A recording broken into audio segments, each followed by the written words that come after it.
السلام عليكم ورحمة الله وبركاته. بسم الله الرحمن الرحيم. بسم الله ذي الشان عظيم البرهان شديد السلطان عميم الإحسان ما شاء الله كان وما لم يشاء ما كان وربنا الرحمن المستعان أجرنا من الشيطان من كل إنس وجان وعلى آله وصحبه ربنا عليك التكلان. اللهم صل على بدر التمام. اللهم صل على نور الظلام. اللهم صل على الشفيع لجميع الأنام. اللهم صل على بدر التمام. اللهم صل على نور الظلام. اللهم صل على مفتاح دار السلام.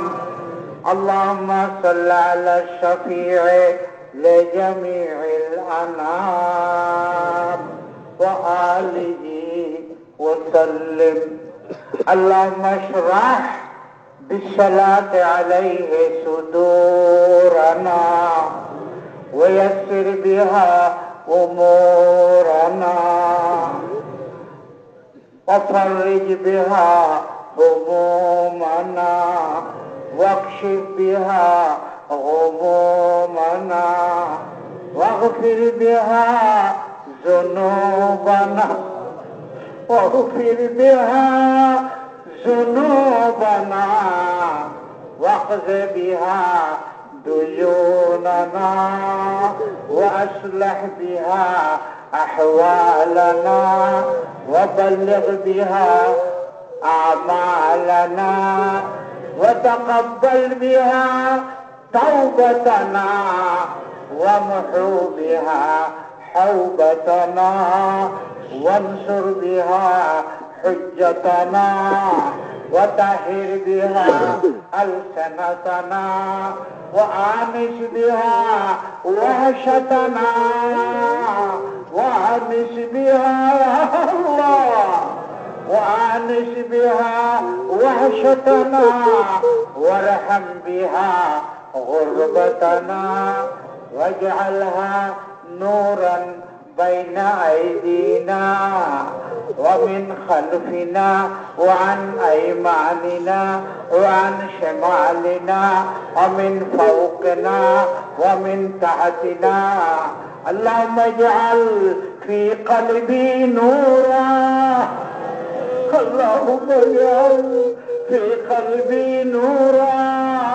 اللهم يا نور النور أخرجنا من الظلمات إلى النور.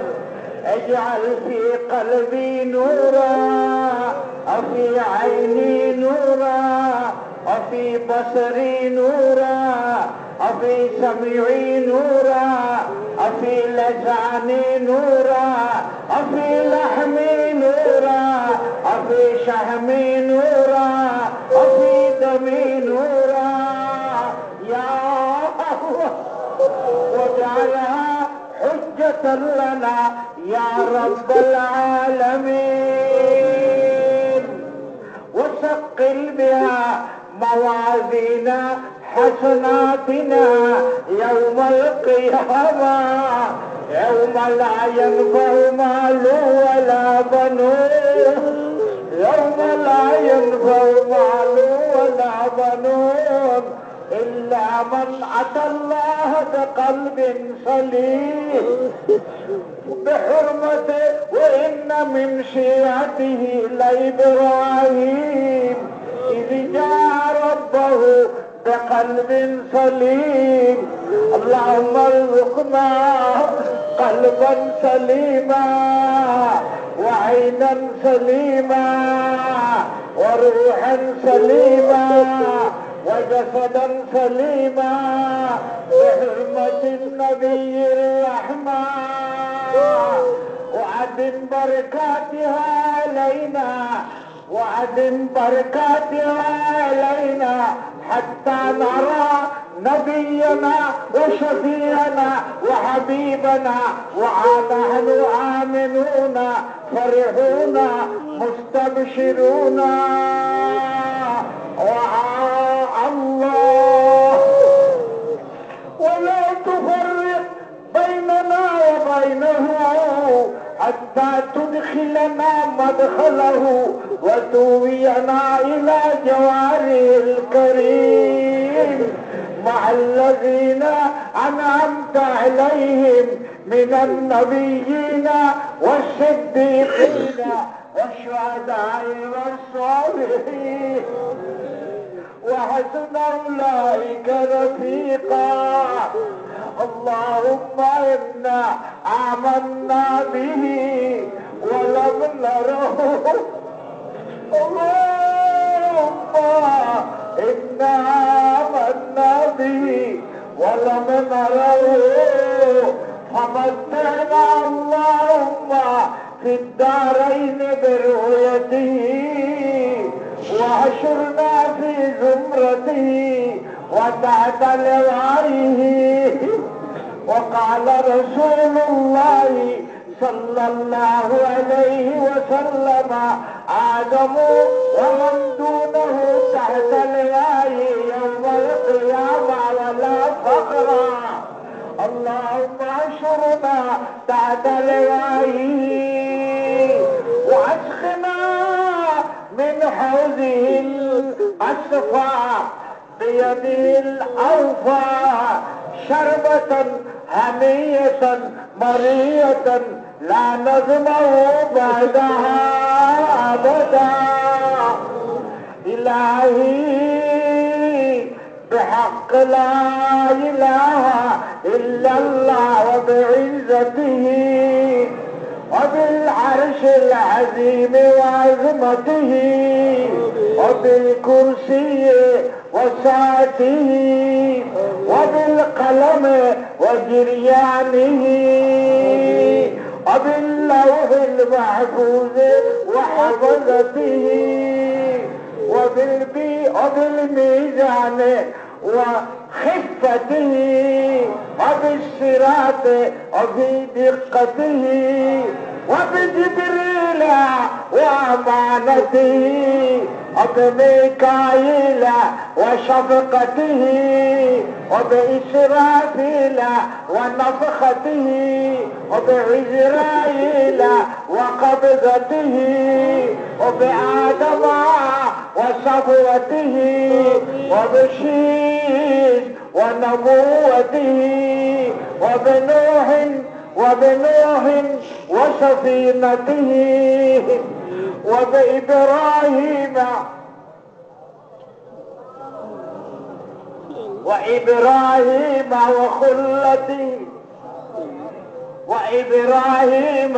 وخلته وبإسماعيل وذبيحته وبيعقوب وحسرته وبيوسف وغربته وبموسى وآياته وبهارون وحرمته وبأيوب وبصبره وبهود وهيبته وبصالح وناقته وبيونس ودعوته وحرمة دانيال وكرامته وبسيدنا زكريا وطهارته وبيحيى وشهادته وبعيسى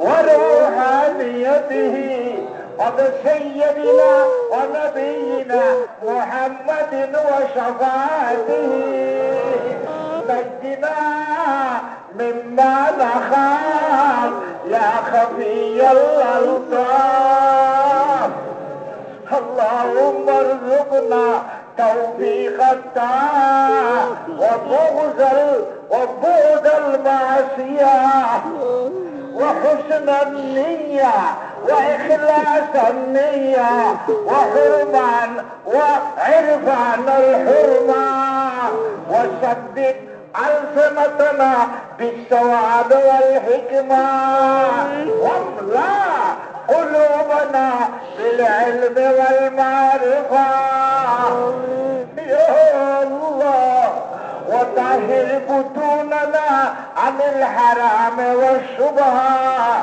وطهر بطوننا عن الحرام والشبهات واكفر أيدينا من الظلم والسرقة واغزل أبصارنا عن الفجور والخيانة واسلل أسمعنا عن اللغم والخيانة يا ذا الجلال والإكرام اللهم يا عباد من لا عباد له ويا سند من لا سند له ويا زخر من لا زخر له ويا حرز من لا حرز له ويا قهوة من لا كعب له ويا كنز من لا كنز له ويا ركن من لا ركن له يا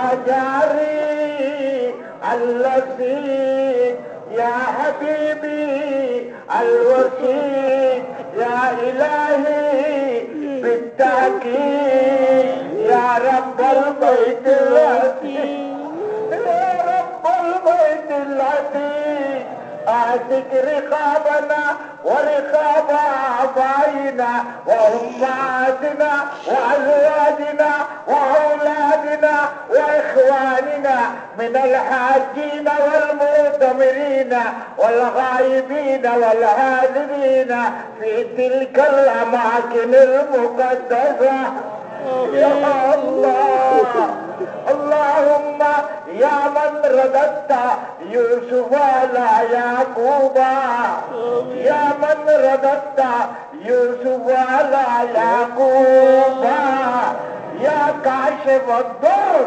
أنا أيوب يا غافر الذنب لداود يا رافع عيسى ابن مريم ومنجيه من مكايد اليهود يا الله يا مجيب ندى يونس في الظلمات يا منجي موسى بالكلمات يا من نجيت نوحا من الغرق يا من نجيت نوحا من الغرق يا الله يا من اتخذ إبراهيم خليلا ومحمدا حبيبا وصلى الله على النبي الرحمة نعمة ظاهرة يا الله اللهم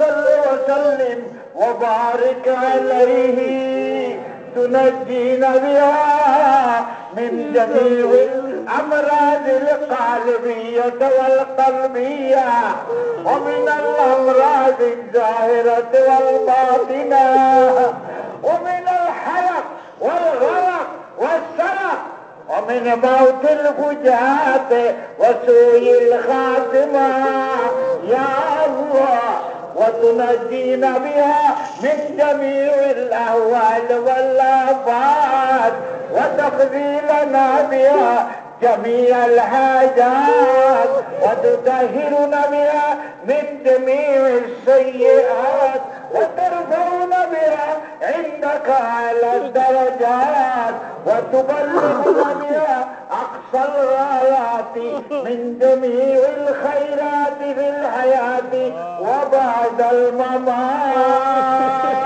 يا الله، اللهم يا ربي يا ربي يا ربي، نسألك ما سألك منه حبيبك ونبيك ورسولك سيدنا محمد صلى الله عليه وسلم، ونعوذ بك من شر ما استعاذك منه نبيك وحبيبك سيدنا محمد صلى الله عليه وسلم.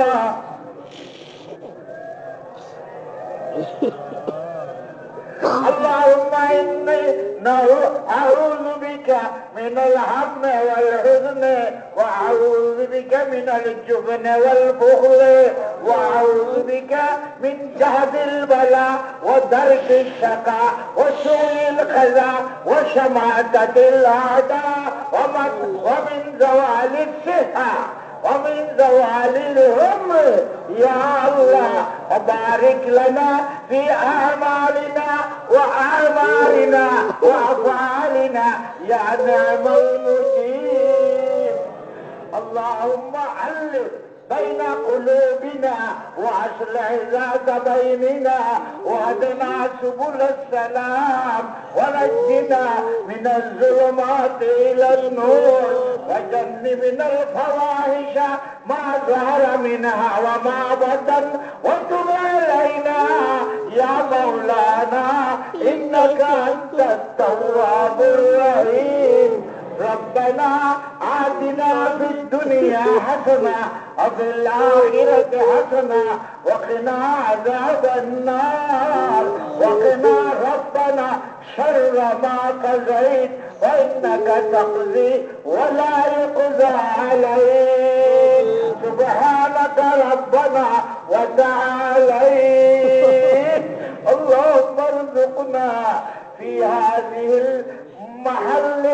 هذا المحل الشريف باخترابات أقدام حضرة قبلة قبلة وأدعيتهم وسجودهم وركوعهم وعطائهم يا الله، وجعلنا دعاء برحمتك من عبادك الصالحين. لا تجعلنا بدعائك ربي شقيا وكن بنا رؤوفا رحيما يا خير المعطين ويا خير المسؤولين.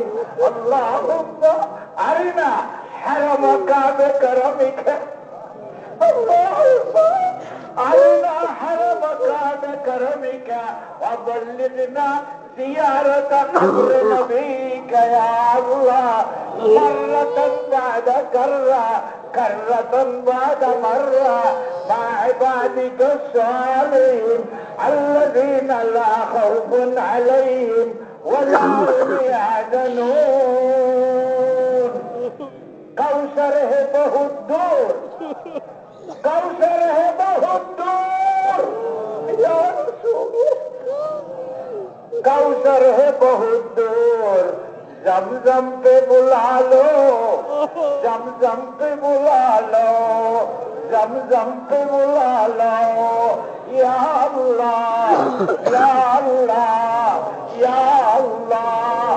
اللہ پاک পবিত্র ইসালে সব মাহফিল কবুল কর।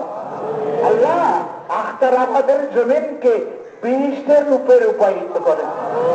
আল্লাহ আজকে শনিবার, গতকাল জুমাবার, বৃহস্পতিবার, বুধবার সিকিল তোমার ইবাদত তাহাজ্জুদ তোমার বান্দারা খালেস ভাবে নিঃস্বার্থ ভাবে কোন ভেজাল ছাড়া সকাল বিকাল রাত্রে মাগরিবের পরে যা করেছে এই জমিনে সাক্ষী দিবে কিনা?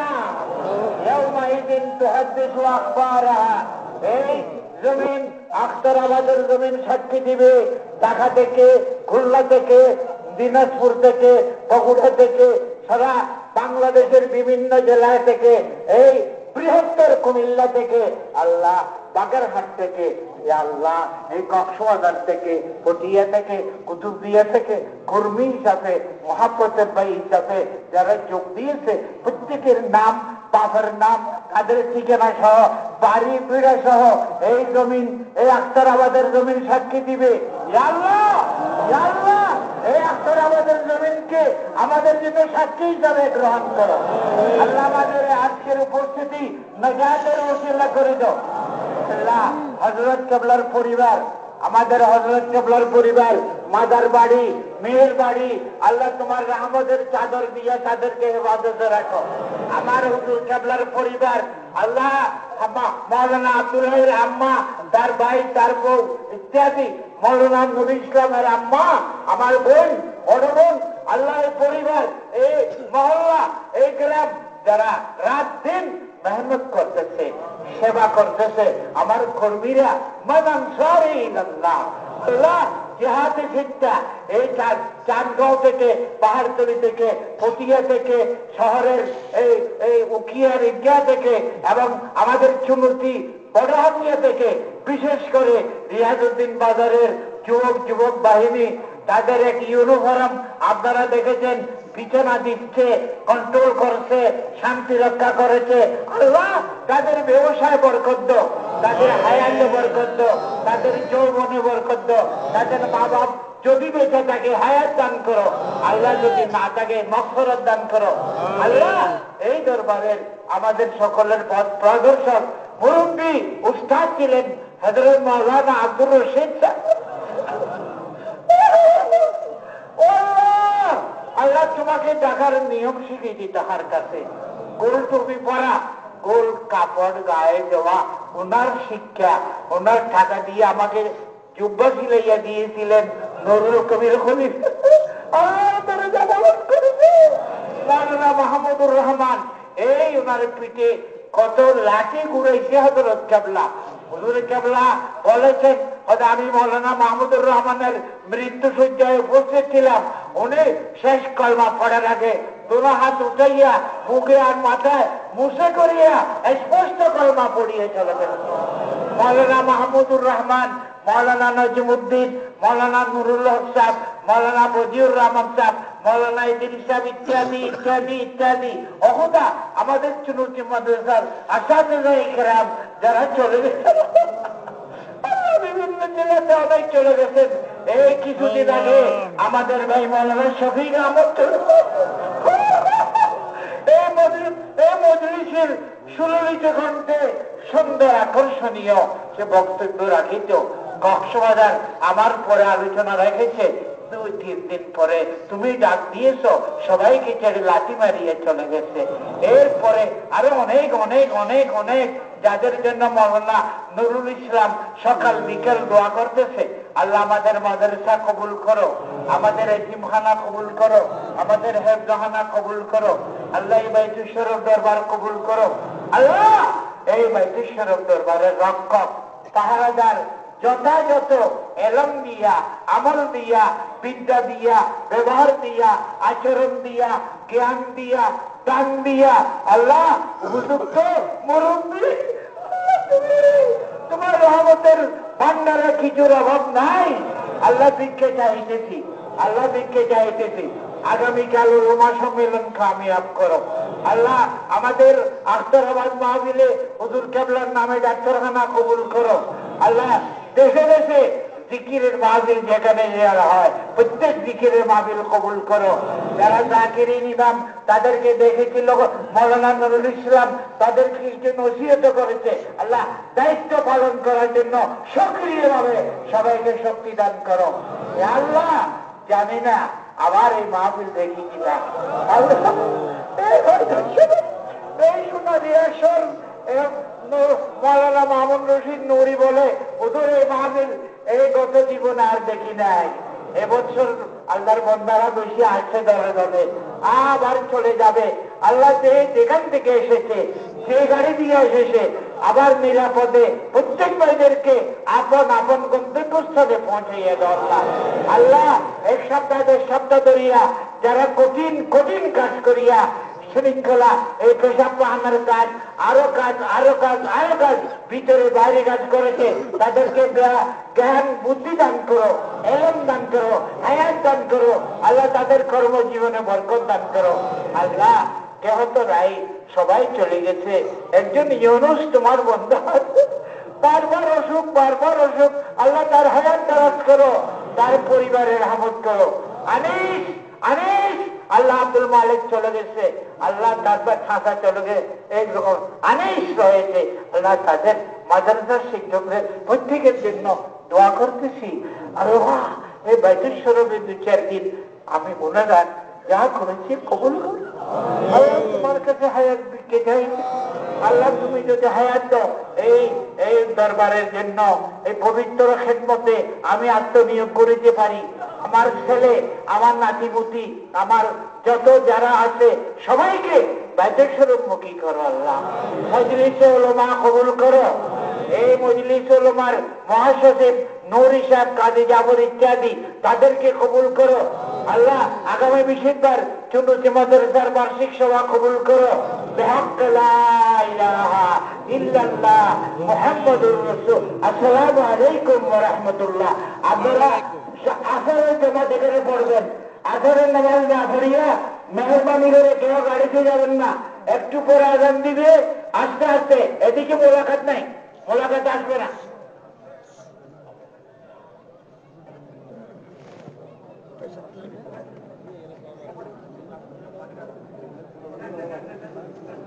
শুরু করছে হবে না।